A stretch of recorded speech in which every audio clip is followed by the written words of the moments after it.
They said I was overreacting, dramatic, selfish, even paranoid. But I know what I saw. The will was altered, my name erased like I'd never existed. My cousin got everything. I walked away from the family that day. Months of silence passed, until my aunt texted, shaking hands, barely able to hold the phone. "We're in danger." It wasn't about the money. I never expected to be rich, but I did expect fairness. My grandfather wasn't a billionaire, but the land he owned was valuable, ancestral farmland that had somehow survived the sweep of development, hidden away in the hills of Oregon.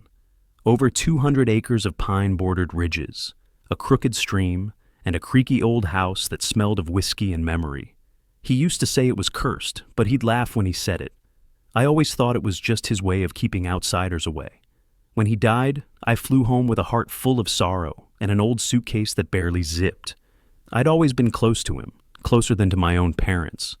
I spent summers on that land, learned to drive in his beat-up truck, and sat beside him on the porch while he carved strange symbols into the wooden railing. "Old marks," he once said, "for keeping things out." Or in, depends on the day. At the funeral, my cousin Trevor showed up in a rented suit and mirrored sunglasses. He barely knew the man. The last time I saw him at the farm, he was throwing beer bottles at fence posts and talking about crypto. He called Grandpa the old kook behind his back. I never forgot that. Still, we stood together in the lawyer's office 2 days later, both stiff and silent as Mr. Dillard, the family attorney, opened the envelope. I expected something modest, maybe half the land or some trust fund from a forgotten bank account. But as the will was read aloud, my stomach turned into a pit of cold steel. Everything was left to Trevor. I sat frozen while Trevor's smug smile curled at the edges. He didn't look surprised, not even a little. He leaned back like a king being crowned, drumming his fingers on the armrest. And my aunt? She kept her eyes low, like she couldn't bear to look at me. My name wasn't even mentioned. I stood and walked out without a word. They didn't call after me. Weeks passed. I blocked Trevor, left the family group chat, and ignored every voicemail. My parents tried to stay neutral, but I could hear the strain in their voices, the guilt. They didn't understand, and honestly, I didn't either. I kept replaying every moment with Grandpa, every story, every shared silence, trying to figure out why he'd cut me out like I never mattered. That's when I started digging. I requested a copy of the will. Legally, I was allowed to see it, though the process took some maneuvering, and when I got it, something felt wrong. The signature at the bottom wasn't quite right, too clean, too symmetrical. My grandfather's handwriting had always been jagged and looping, like tree roots, but this was straight as a ruler. I brought it to a handwriting analyst friend. She hesitated to say anything definitive, but she raised her eyebrows and said, "It's suspicious." Then I remembered something. The box. In the attic of the old house, Grandpa kept a locked cedar box with burn marks along one side. When I was 15, I'd asked what was inside. He said, "Only the one who keeps the land needs to know." I'd forgotten it, until now. So I drove to the farmhouse. It was late spring, and the air smelled like damp leaves and old wood. The place was quiet, eerily so. No signs of Trevor or renovation crews. Just the wind and the creak of that warped old screen door. I found the key above the doorframe, where it had always been. The house looked untouched. Grandpa's coat still hung by the stairs. His boots, cracked and dust-covered, still sat on the mat. It was like stepping into a time capsule, or a trap. I climbed to the attic. The box was still there. To my surprise, it was unlocked.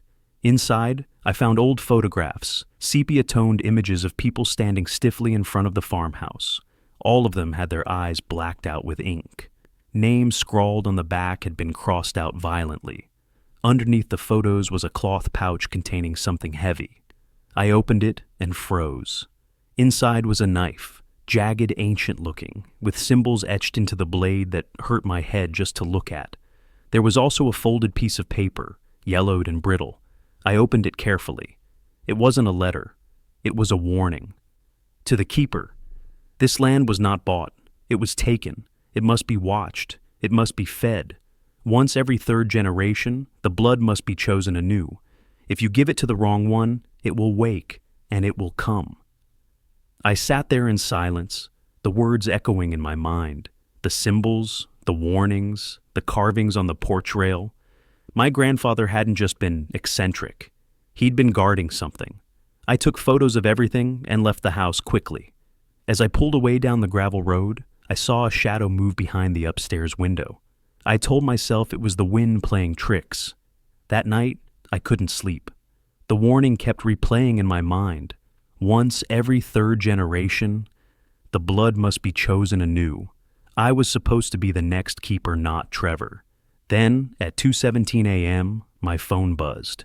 It was a message from my aunt. She hadn't contacted me in months. "Aunt Mary, we're in danger. You were right. It's not about the inheritance. Please come back. Please." I stared at the screen, heart thudding. Then came another message. "Aunt Mary, he's not my son anymore." I didn't want to go back. Every instinct in me screamed to stay away. But something deeper, a cold thread of responsibility, or maybe guilt, pulled me back toward the farmhouse like gravity. I drove through the early morning fog, the road coiled in silence. No music, no thoughts loud enough to hold on to. Just the dull beat of adrenaline in my ears. Aunt Mary hadn't sent another message, and when I tried calling, her phone went straight to voicemail. I texted her twice. "I'm coming." "Where are you?" No answer. When I reached the turnoff to the old property, my breath caught. The front gate had been torn off its hinges. Deep grooves scarred the dirt road, like something had been dragged, or worse, like something massive had crawled through. Trees near the entrance bent in unnatural ways, as if some heavy wind had pushed through from below instead of above. I pulled up to the house, cutting the engine. The air smelled metallic, faintly sour, like rotting batteries. The house stood still, but not empty. The screen door was half open, swaying gently in a breeze that didn't exist. Inside, the floor creaked with every step I took. I moved slowly, calling out, "Aunt Mary, it's me. Where are you?" Silence. Then I heard it. A faint sound from upstairs. Not footsteps, not speech. A humming, soft, rhythmic, and in a tune that made my skin crawl. I ascended the staircase, each step feeling heavier than the last. The hallway was dark despite the morning sun outside. At the end of it, Grandpa's study door stood ajar, and from within came the humming. I pushed it open. Trevor was standing in the center of the room, barefoot, shirtless. His torso was covered in strange, symmetrical carvings, symbols that looked like the ones etched into the old blade from the box. His eyes were wide, pupils dilated to pinpricks, and his lips moved in time with the humming. He didn't even flinch when I entered. "Trevor?" My voice cracked. He turned, slow and unnatural, head tilted like a curious animal. "You shouldn't be here." "Where's Aunt Mary?" I asked. "She broke the pact," he said, smiling slightly. "She tried to warn you. She thought she could stop it." "What pact?" I asked, stepping closer. He giggled, an awful dry sound. "Every third generation, the keeper must choose. But the keeper is dead, and I was given the land. It's mine. The debt is mine to pay." He pointed to the floor, where a crude circle had been drawn in ash and salt. In its center lay something wrapped in stained cloth. My heart dropped. It was Aunt Mary. She was unconscious. Or dead, I couldn't tell. Her body was covered in the same symbols, painted in something dark and thick. I lunged forward, but Trevor raised his hand, and the air changed. The light in the room dimmed. The walls seemed to breathe, expanding and contracting like a lung. The humming grew louder, not from him, but from beneath us. "She said the box would call you," Trevor whispered. "She said the land would answer. It likes you more. It always did." The floor beneath the circle began to shift. Boards cracked. A shape, wet, black, and heaving, pushed up from the earth like it was birthing itself from the basement below. Something ancient, something that had been fed. "Stop this, Trevor! This isn't you. This is something else. You've been manipulated." He smiled, trembling, eyes glistening with tears. "I saw him. Grandpa. He came to me in my dreams. Told me the land was dying. That blood would heal it."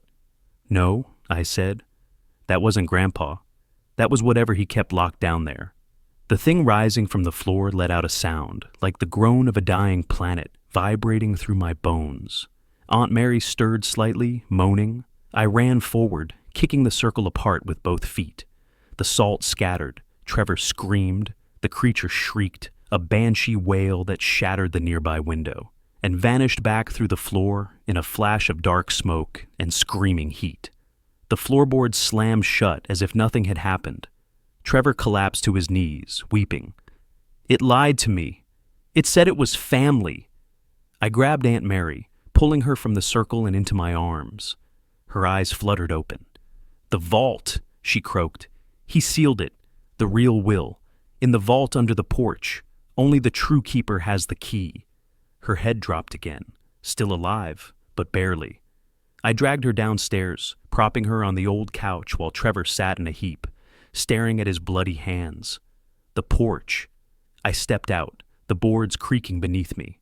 I ran my hands along the rail until I found the symbol Grandpa always carved, the same as the one on the knife. Pressing it like a button, I heard a click. A trap door opened. Inside was a narrow stairwell, carved from stone, winding downward into the cold. At the bottom was a small chamber, stone walls lined with more of those markings, and in the center, a fireproof chest. I pried it open. Inside, I found the real will, handwritten, signed in that familiar, scratchy scrawl. To my grandson, the one who remembers, the land is yours. Keep the seal. Do not trust the bloodlines. Only you know what's buried beneath. And beneath the will, the same pouch. Only this time, there was something else. A book, a journal, Grandpa's. I flipped through the pages. He wrote about his grandfather warning him, about feeding the entity once when he was young, and sealing it again at great cost. Each keeper had to trick it, starve it, lull it back to sleep. The land was its cage, and if the wrong heir took control, the entity would sense weakness. It would rise. Hours later, the authorities came. I didn't tell them everything, just that Trevor had suffered a psychotic break and attacked my aunt in a ritualistic frenzy. The rest, no one would believe. Not yet. Aunt Mary survived. She wouldn't speak of it again, not in words. Trevor was committed to a secure facility. Sometimes, when I visit, he hums that same awful tune. They think it's a delusion, but I know better. I returned to the land. I burned the old circle. I resealed the vault. And every night, I walked the boundary with Grandpa's knife strapped to my belt, whispering the words he once taught me. The keeper's duty is not to possess the land. The keeper's duty is to protect it from what lies beneath. The inheritance was never money. It was a burden. And now, it's mine.